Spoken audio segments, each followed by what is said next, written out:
আসসালামু আলাইকুম। প্রিয় দর্শক, অন্য মঞ্চের আলাপচারিতায় আপনাদেরকে আমন্ত্রণ জানাচ্ছি। বিএনপির বিরুদ্ধে এই চাঁদাবাজির অভিযোগ, সন্ত্রাসের অভিযোগ কিন্তু পুরো সময়কাল জুড়ে 2024-এর আগস্টের পর থেকেই জামায়াতে ইসলামী জাতীয় নাগরিক পার্টি তুলছে।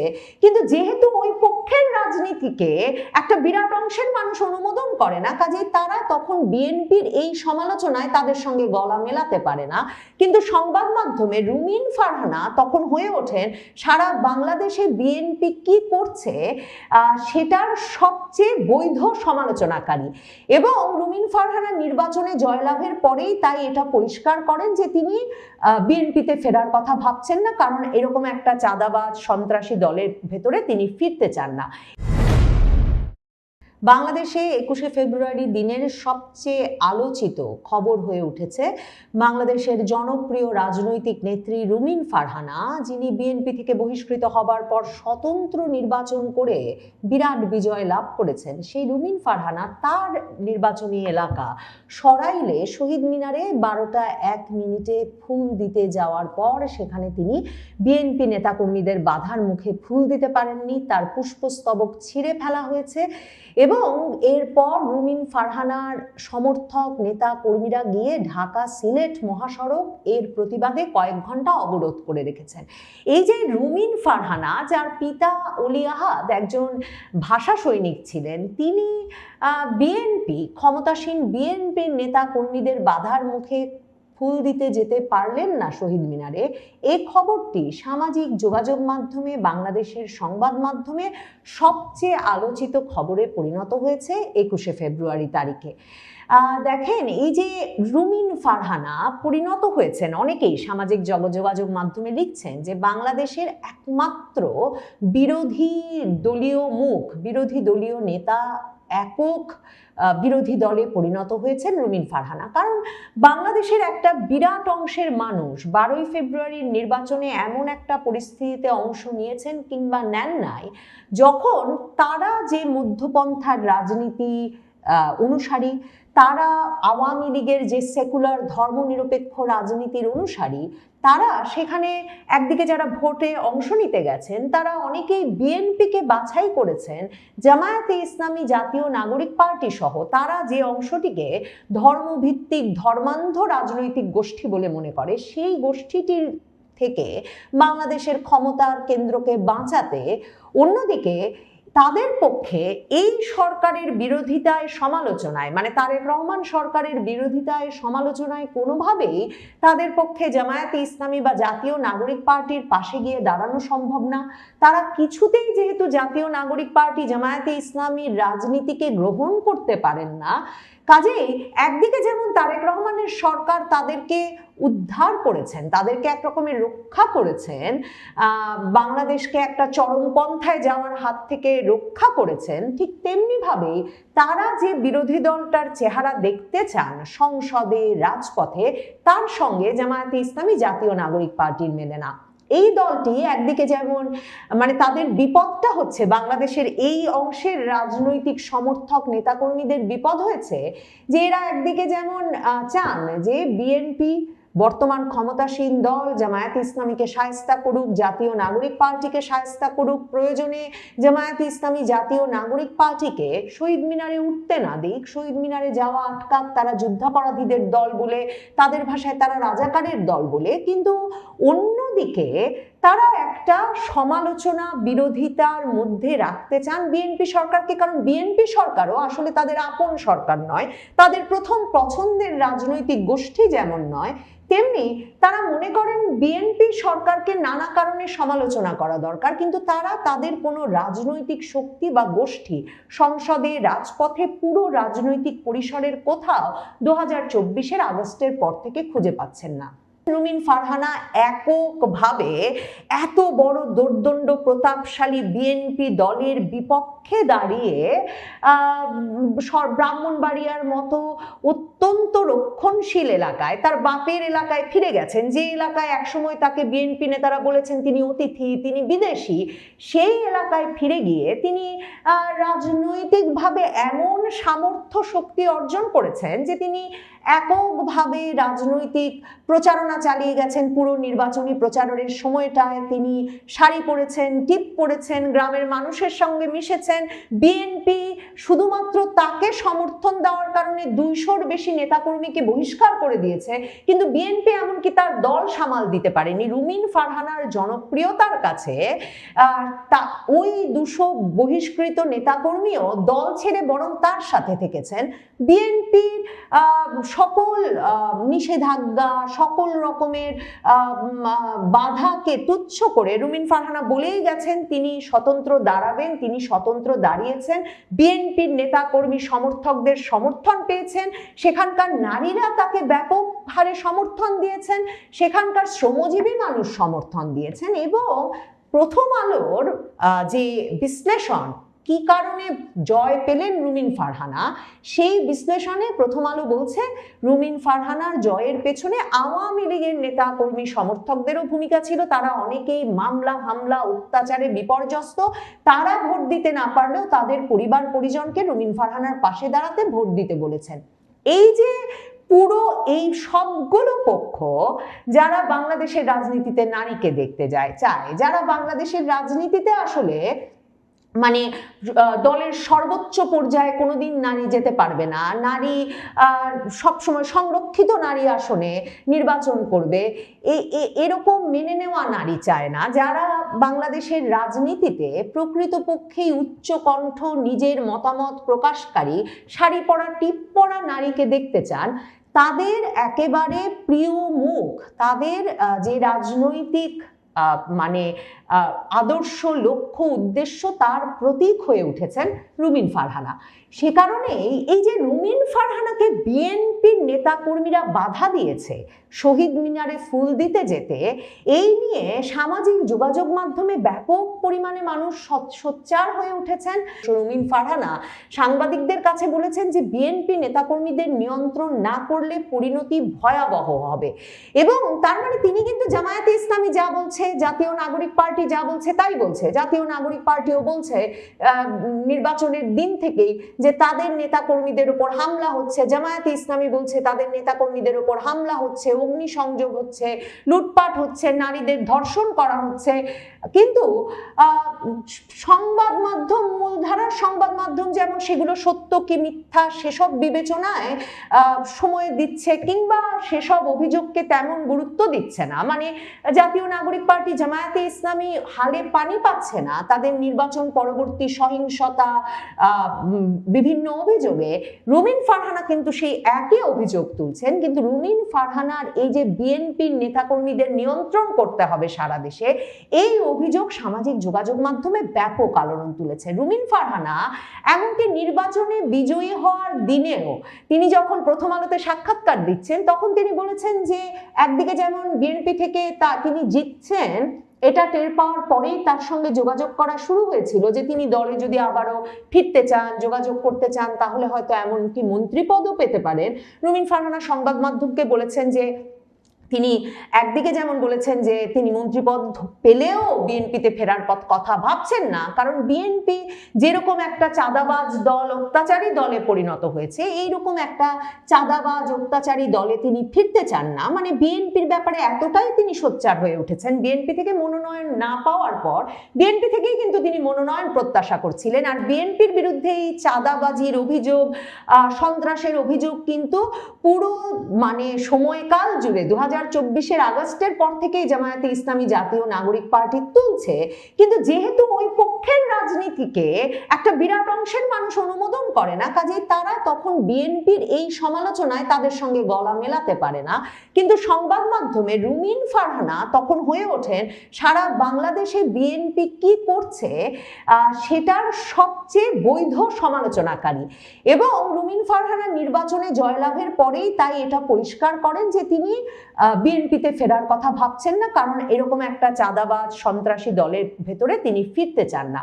এবং রুমিন ফারহানা নির্বাচনে জয়লাভ করার পর সংসদে শপথ গ্রহণ করতে গিয়ে বলেছেন যে তিনি 2018-র যে সংসদে গিয়েছিলেন, নির্বাচনের পর 2019-এর সংসদে, যেখানে মির্জা ফখরুল ইসলাম আলমগীর বিজয়ী হওয়ার পরেও সংসদ সদস্য হিসেবে শপথ নেন নাই, কিন্তু রুমিন ফারহানা সংরক্ষিত নারী আসনের সদস্য হিসেবে সেই সংসদে যোগ দিয়েছিলেন এবং সোচ্চার ছিলেন একজন বিরোধী দলীয় নেত্রী হিসেবে। তিনি এবার শপথ নিয়ে বলছেন যে তিনি কোনো পার্থক্য দেখেন না 2018-র নির্বাচনের পরের সংসদ আর এই সংসদে, কারণ এবারেও অন্তত 30% আওয়ামী লীগের সমর্থকেরা ভোটে অংশগ্রহণ করতে পারে নাই। কাজে 2018-র নির্বাচন যেমন বিএনপি অংশগ্রহণ ব্যতীত গঠিত হয়েছিল, ঠিক তেমনি এবারের সংসদও তিনি মনে করছেন যে 30% আওয়ামী লীগের অংশগ্রহণ ব্যতীত গঠিত হয়েছে। কাজেই এদের সমর্থন ছাড়াই যে সংসদে যেতে হচ্ছে এটা মেনে নিতে হবে। এটা সাথে সাথে বাংলাদেশ ভারতের সংবাদ মাধ্যমগুলোতে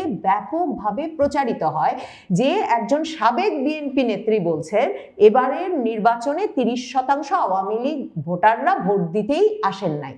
এবং রুমিন ফারহানা 2024-এর আগস্টের পর থেকেও কিন্তু একদিকে যেমন তিনি প্রায়শই টকশোতে বসে আশঙ্কা প্রকাশ করেছেন যে সরকার এরকম খারাপভাবে চললে আওয়ামী লীগ আবার চলে আসার সুযোগ তৈরি হবে, সে কথা যেমন তিনি বলে গেছেন, তেমনি তিনি তার পিতার সঙ্গে শেখ বঙ্গবন্ধুর ঘনিষ্ঠ ব্যক্তিগত সম্পর্কের কথা বলেছেন। তার পিতার সঙ্গে এমনকি বঙ্গবন্ধুর স্ত্রী শেখ ফজিলাতুন্নেসা মুজিবের যে হৃদ্যতার সম্পর্ক সেসব কথা বলেছেন। তিনি আওয়ামী লীগের কথা বলেছেন, বঙ্গবন্ধুর কথা বলেছেন। মানে যে সময়টায় কেউ আওয়ামী লীগ বঙ্গবন্ধুর কথা সংবাদ মাধ্যমে বলার সাহস করছিল না, তখন অ্যাডভোকেট ফজলুর রহমান বিএনপির মুক্তিযোদ্ধা এমপি তার মতোই রুমিন ফারহানা নিজেকে সেই জায়গায় অধিষ্ঠিত করেছেন।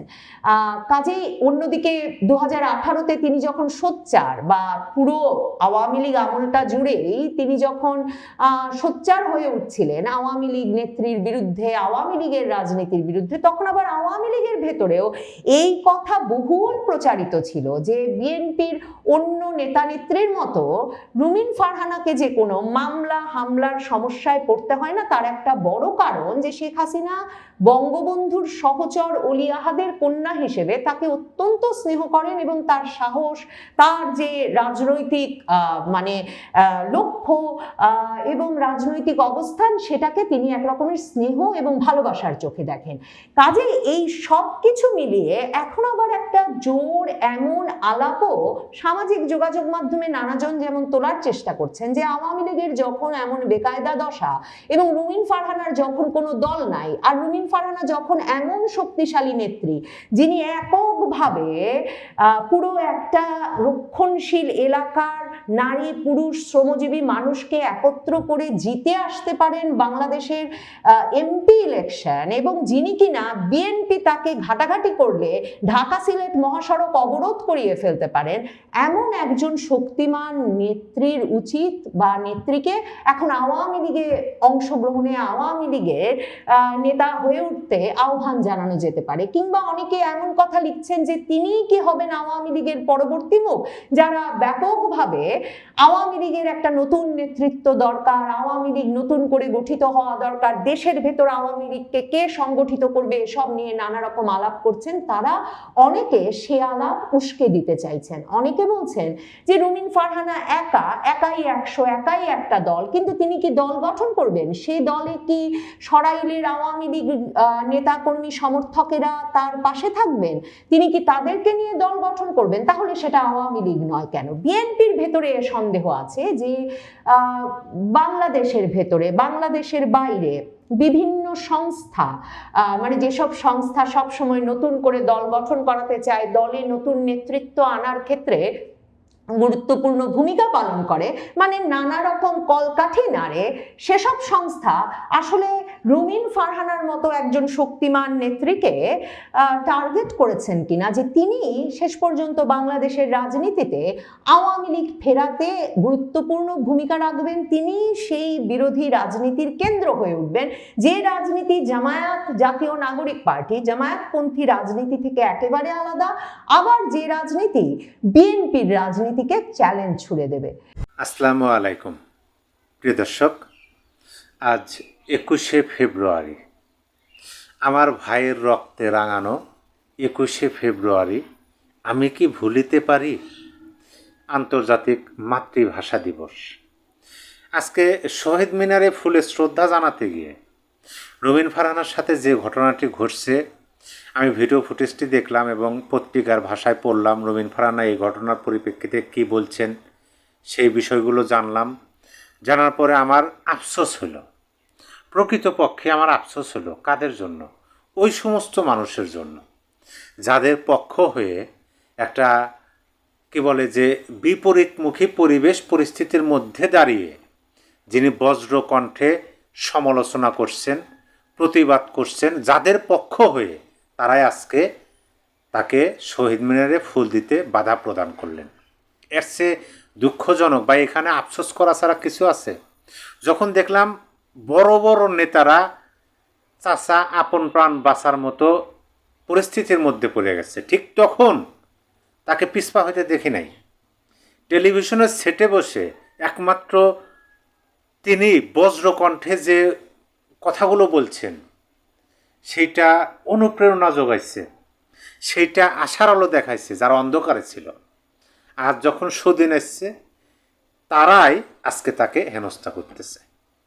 অকৃতজ্ঞ জাতি, অকৃতজ্ঞ মানুষ সফলতা পায় না। তো তাকে প্রথমে দল থেকে বহিষ্কার করা হয়েছে, সেটাও তিনি মেনে নিচ্ছেন।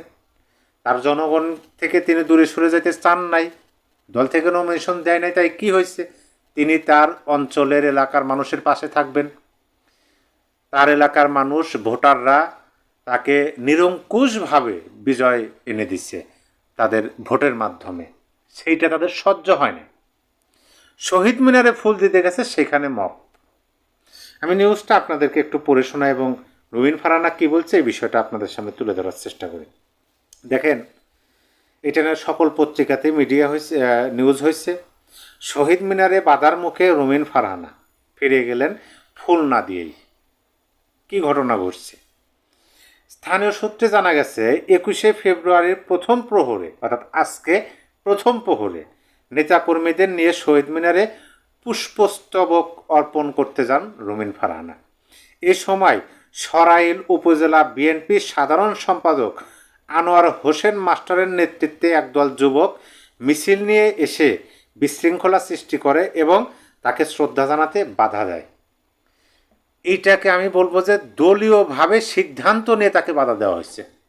কারণ এখানে নাম সহ উল্লেখ আছে সরাইল উপজেলার বিএনপির সাধারণ সম্পাদক আনোয়ার হোসেন মাস্টার, তার নেতৃত্বে মিছিল নিয়ে এসে তাকে বাধা দেওয়া হয়েছে। কোথায় ছিল গত 15 বছর 7 মাসে আনোয়ার হোসেন মাস্টাররা? আজকে সুদিন দলের কেন্দ্র পর্যায়ের নেতাদের বক্তব্যের মাঝে আমরা পাই যে মব সন্ত্রাসের দিন শেষ। এটাকে কি বলবেন? এটা কি মব না?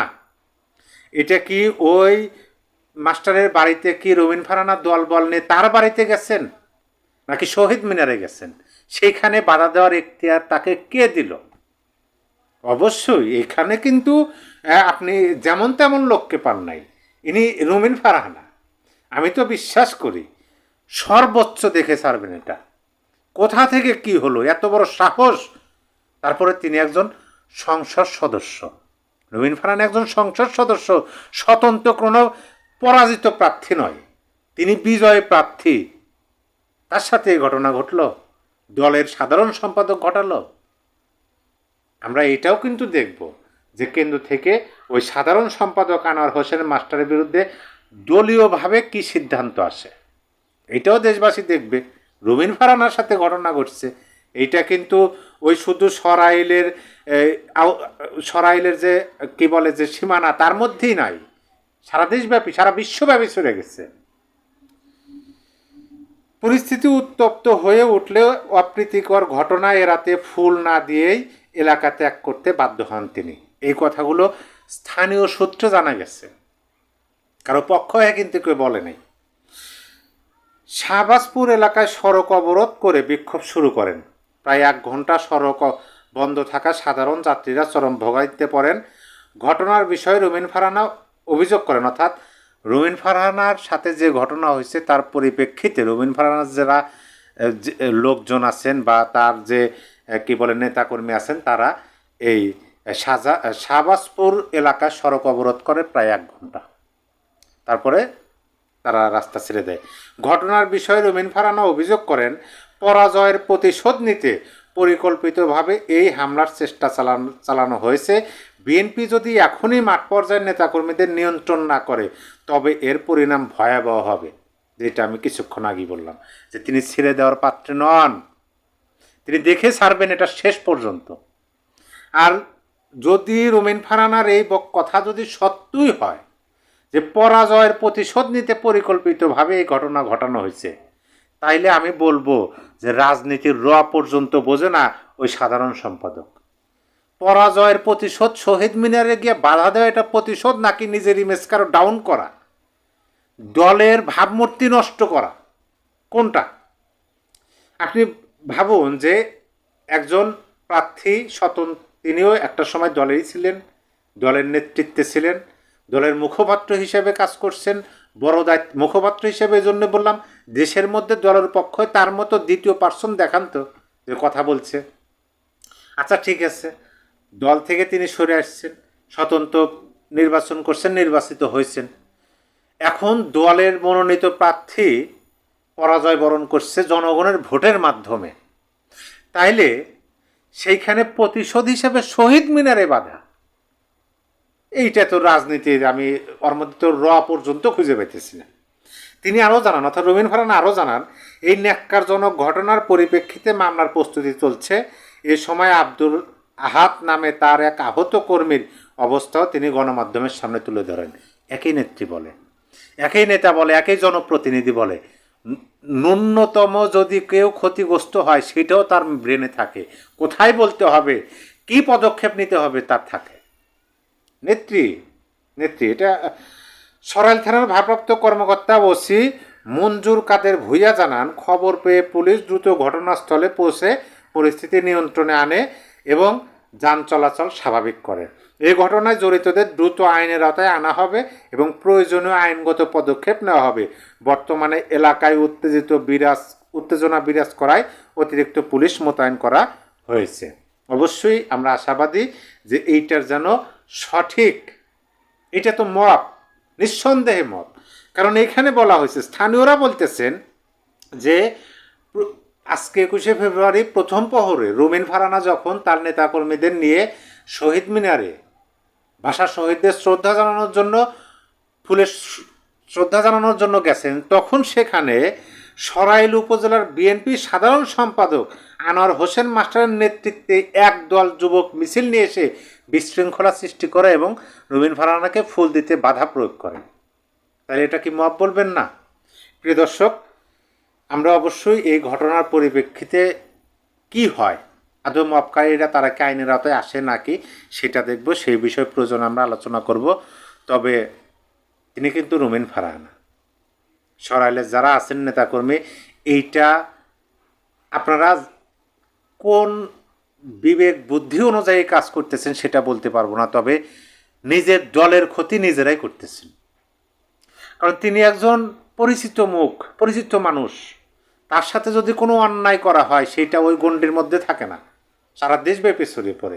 তাহলে এই যে ভুল সিদ্ধান্ত নিয়ে একজন জনপ্রিয় নেত্রীর সাথে এরকম ঘটনা, সেটা কিন্তু ঘুরে ফিরে ওই যে থুতু ফেলার মতো অবস্থা, যে থুতু এমনভাবে ফেলা উচিত নয় যেটা নিজের গায়ে এসে পড়ে। দলের পদ নিয়ে যদি এই ধরনের কাজ করেন তাহলে কিন্তু ওই যে ক্ষতিটা ঘুরে ফিরে নিজের কাঁধে বা নিজের দলে এসে পড়ে। প্রিয় দর্শক, আপনার মূল্যবান মতামত অবশ্যই কমেন্ট বক্সে লিখে জানিয়ে দিতে পারেন। সবাই ভালো থাকবেন, আল্লাহ হাফেজ।